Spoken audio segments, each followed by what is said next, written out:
For a look at what could impact business and the markets, I want to welcome Stephanie Kelton, SUNY Stony Brook professor of economics and public policy, author of The Deficit Myth. She served as a member of the Biden-Sanders Unity Task Force on the economy that delivered policy recommendations to the Biden campaign last month. Also joining us is Joel Griffith, research fellow with the Heritage Foundation. Stephanie and Joel, thank you both for joining us.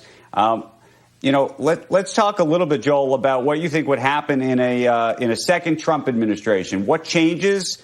How do you think the economy works in that version of the world versus a Biden version of the world? Well, I think it's a very stark contrast between the two. And former Vice President Biden has been very clear about what he intends to do. And that includes rolling back much of the tax reductions on businesses that have spurred an increase in capital investment, and that longer term will increase productivity, which will increase the standard of living for every sector. Joel, can I ask you a serious question? Because I hear people say this on TV all the time, and it makes no sense to me because it's not true. There was a small increase in CapEx when the Trump administration came into office.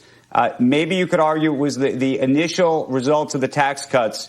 But as you know, and you can go look at the math, you can go on the St. Louis Fed site that shows CapEx went down. CapEx went down during this period. Why do you come on and say that it went up?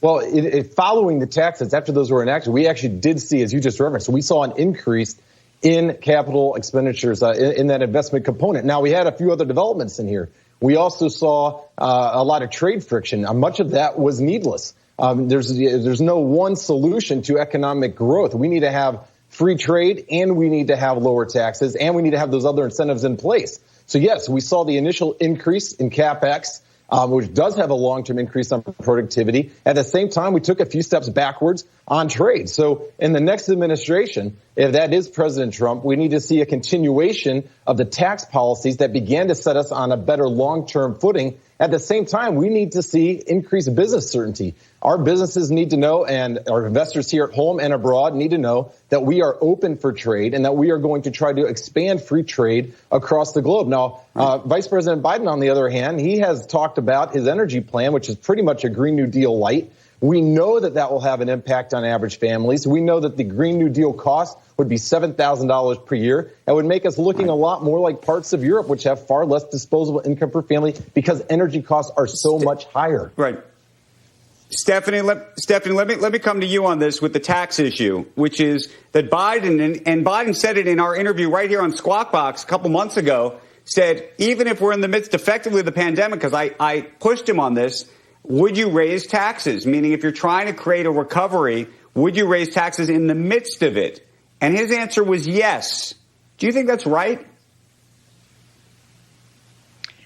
Look, I think that I probably have a pretty different opinion.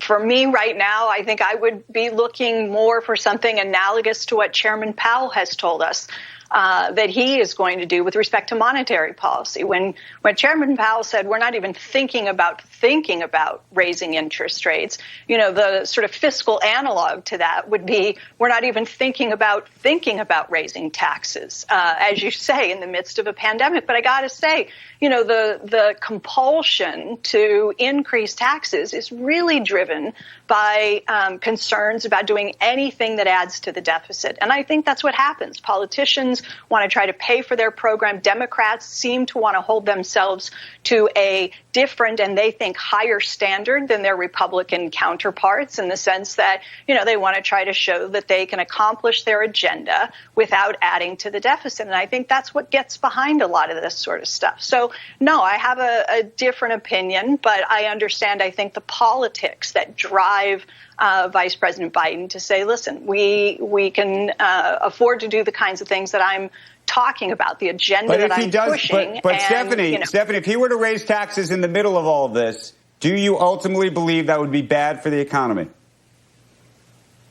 Well, it depends what those tax increases are. I mean, you sort of just said the tax cuts didn't lead to the economic miracle. They didn't produce the windfall that led to lots of job creation and CapEx and all that sort of thing. Right. So if that's true, and it is, then it seems to me that rolling back tax cuts that weren't all that helpful in the first place don't do much harm. So that's my answer. Right.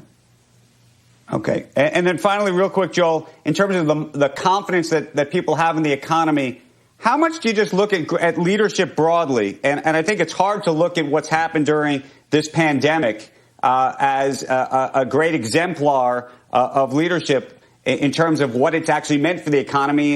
In large part, you could say it's actually, because of the approach by the administration, it's actually prolonged the economic agony, maybe not from the markets, but for the actual economy. In the actual economy is over the past few months, we've had 3 records jobs gains, and that's because we see many states and many communities actually reopening. There's a divergence here across the country. If you look at New York and Chicago versus places such as Georgia and Missouri and even parts of Ohio that are reopening, you see a big difference here. We see people coming back to work. We see people returning to the stores. So you think this has been handled wonderfully? So I think going forward, that's what we're going to see play out.